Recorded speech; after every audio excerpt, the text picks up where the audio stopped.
Yan, magandang tanghali. Samahan niyo ako mag-vlog. First time ko gagawin to. Ang ulam ay nilagang manok na walang balat. Yan, tingnan natin. May kanin naman. Tanghali na ako nagising yan, pero magkakape ako. Choco coffee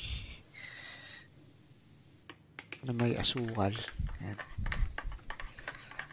Mahilig kasi ako sa matamis. Kaya kailangan may dagdag na sugar. Matagal ako maghalo.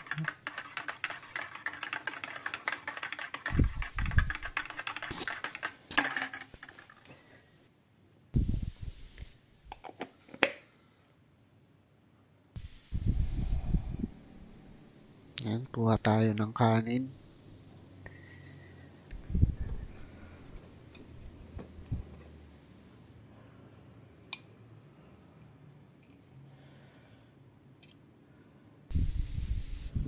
Gaano ba kadami ang kinukuha yung kanin bawat meal nyo? Ako kasi depende sa ulam, no? Pag gusto ko yung ulam, madaming kanin.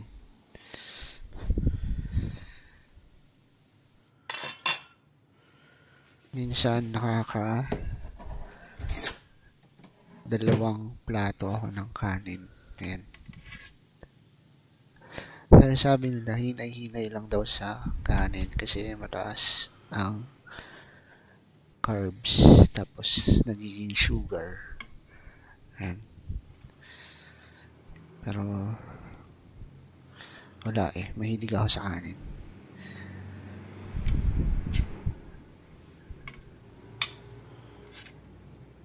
Ayan, kuha tayo ng sabaw ng nilagang manok.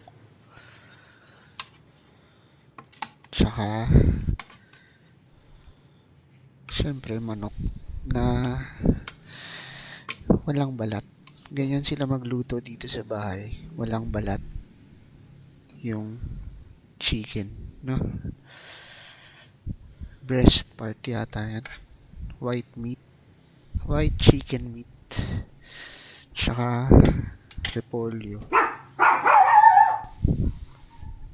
Ayan, nagalit si Branch. Hindi ko alam, may tao yata sa labas. Ngayon, si Branch, no? Tinitingnan niya yung lunch ko. Sabi niya, pengi naman yan.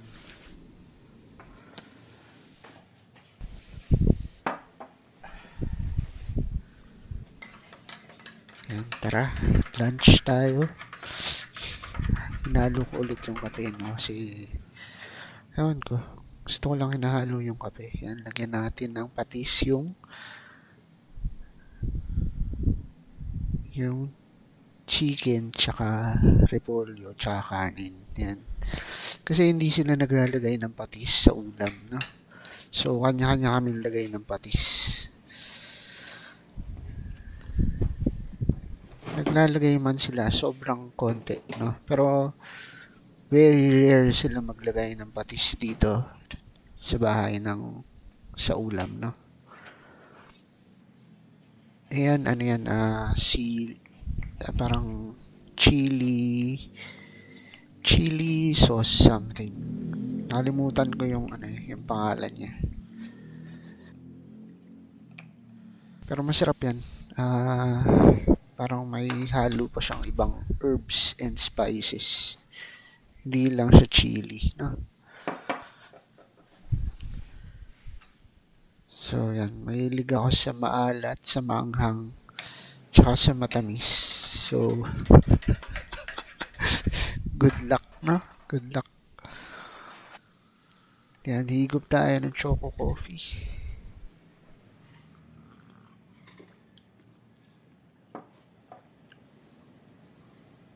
Yan, medyo natatabangan ako. Gusto ko pang lagyan ng brown sugar. Yan. Brown sugar yung ginagamit kong sugar, no? Kasi feeling ko mas healthy yung brown sugar. Kasi hindi siya ganun ka-processed. Hindi ko alam kung tama ako, pero ganun lang ang tingin ko. Feeling ko mas healthy yung brown sugar kaysa sa refined white sugar. No? Pero, ewan ko. I could be wrong. Yan, haluin ulit natin yung choco coffee.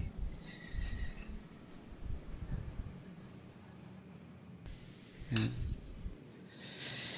Kumakain ako ng gulay, no? Na-appreciate ko yung pagkain ng gulay kasi alam ko healthy yan. Kahit na hindi ko trip yung lasa, pinipilit kong kumain ng gulay.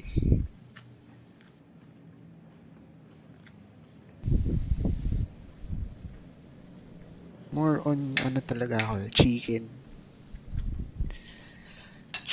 fish, ganyan. Pork, umiiwas na ako sa pork kasi healthy living, no?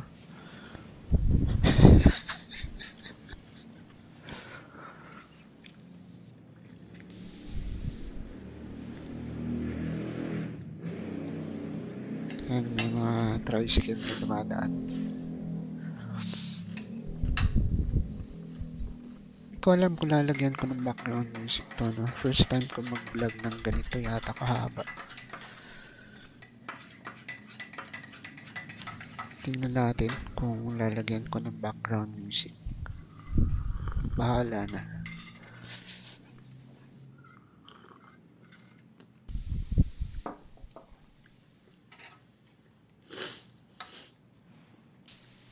Yan, medyo mahaba yung eating part na to, no? Medyo mahaba siya. So, pwede nyo naman siya skip if you like.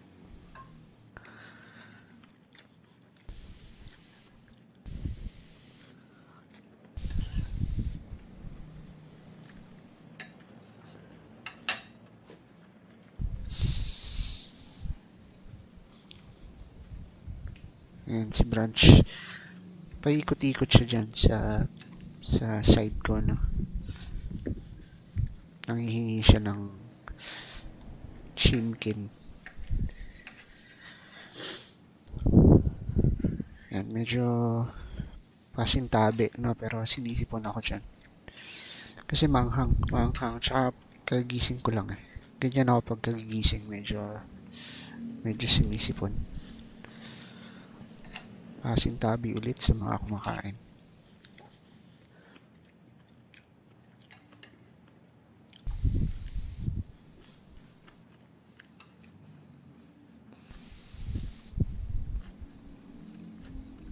Yan. Pag kumakain ba kayo, natutulala kayo? Yan yung time na medyo natutulala ako, no? Pinag-iisipan ng mga bagay-bagay na nagaganap sa mundo, no? Hindi ko alam, pero parang ganun, madalas, no? May mga moments tayo na pag kumakain tayo, nakatulala tayo, no? Hindi ko alam kung anong tawag dun sa term na yun, pero alam ko ganyan din kayo. May moments kayo na ganyan habang while eating, no?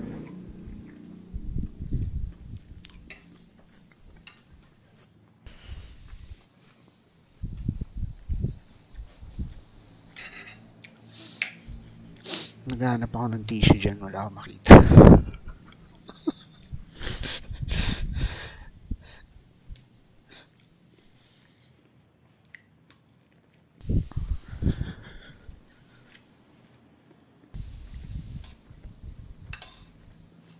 Ano, naubos ko na yung cabbage, no? Kasi ganun ako, kadalasan, inuuna ko talaga ubusin yung gulay. Tapos, hinuhuli ko yung meat. Kasi, mas satisfying for me yung pagkain ng meat. So, inuuna ko yung ayaw ko. Hindi naman sa ayaw. Inuuna ko yung less na gusto ko. Tapos, I move forward. Ayan, binigyan ko si Branch dyan ng konting chimkin. Ayan. Breast part naman ng chicken yan. So, pwede sa kanya yan.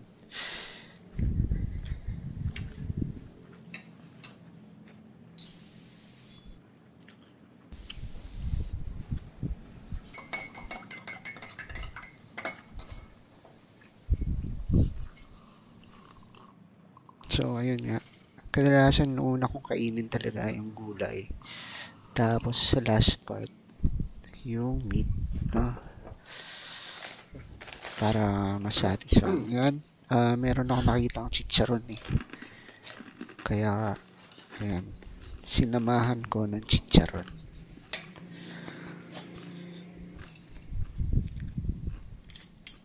Masarap siya, no? Bagay siya doon sa sabaw ng nilaga. Kasi since medyo ano nga yung nilaga na yan, medyo hindi siya salty, no? So it blends well with the saltiness of the chicharon. Tsaka wala ding fatty part yung chicken since inalis nila yung balat. So ayun, parang it balances out.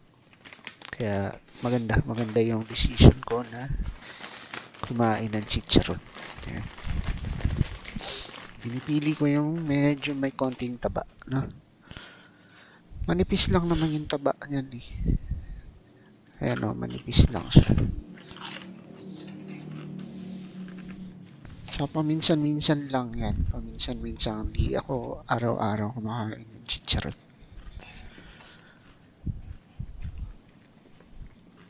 In moderation. Hindi naman tayo nagmumukbang ng chicharon.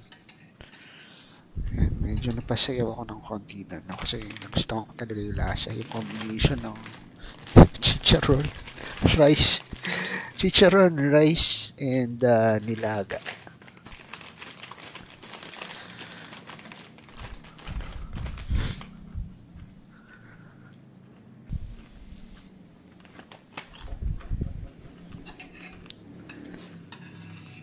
Medyo napadami na yung kuha natin ng chicharon. Okay lang yan. Sabi ko nga paminsan-minsan lang yan. I don't eat chicharon every day, no?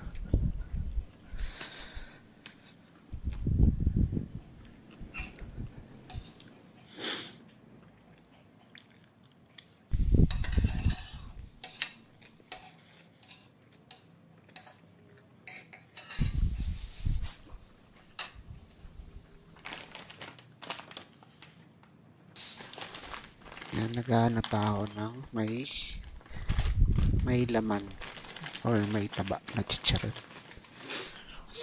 Pero parang wala na eh.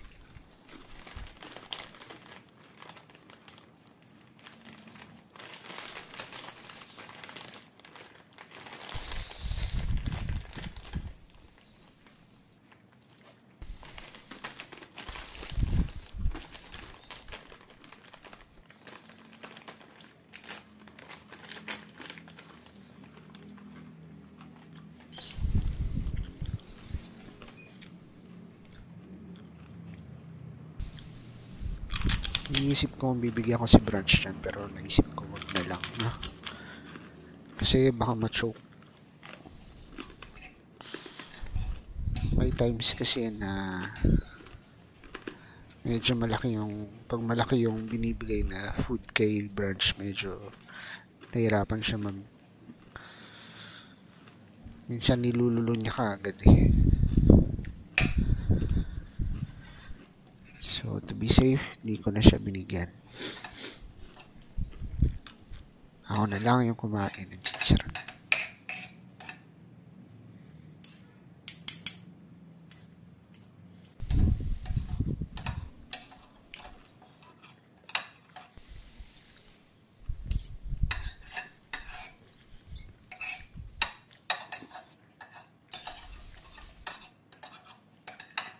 Sinisimot niyo din ba yung mga kanin niya?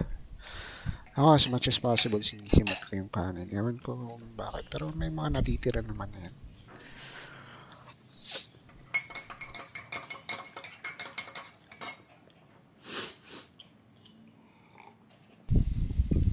And solve ang lunch.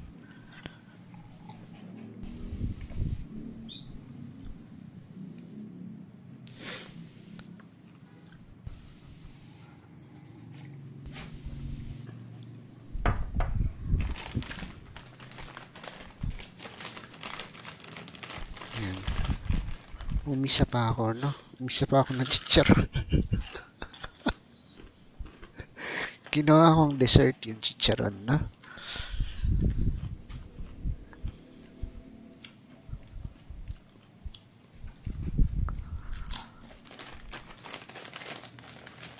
Yan, sabi ko, tama na.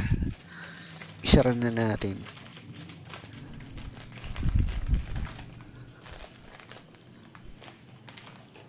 Nagtira pa ako, no? Konti na lang yan. Siguro 2 piraso na lang yata. Nagtira pa ako eh.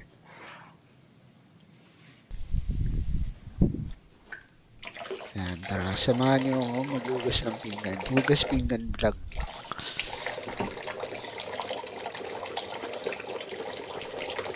Para makita niyo kung paano ako maghugas ng pinggan.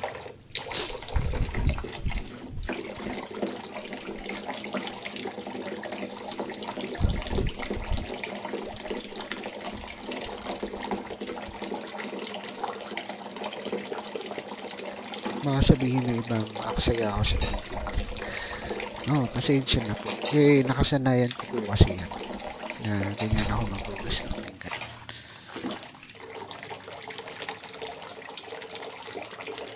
Pero in-off ko din naman minsan, no? In-off ko din naman siya minsan.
Saka mabilis naman ako maghugas ng pinggan eh. Yan, di ba? Mabilis ba yung ganyan? Hindi ko mabilis ako maghugas ng pinggan. Saglit lang.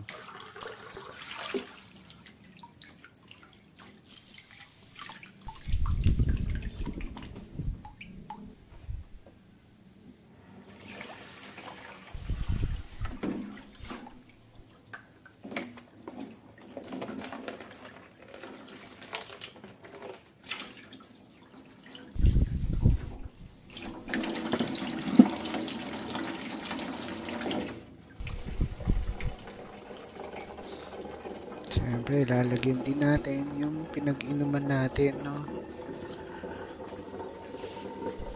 Tubig lang talaga yan, tubig lang. Hindi naman ako nag-iced tea, no?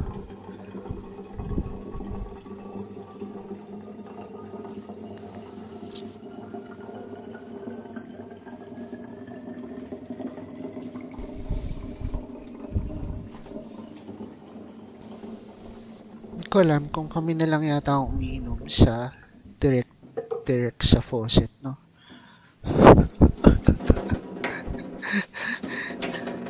Kami na lang yata ang umiinom direkto sa faucet, no? Pero nasanay naman kami, nasanay naman. Yan, medyo nililinis ko yung konting dumi dun sa lababo. Ayan. So, yan ang ating vlog for today. Ayan. Maraming salamat at sana naka-subscribe kayo dito sa channel ko. Hanggang sa muli po. Ako po si Old Noob. Have a great day.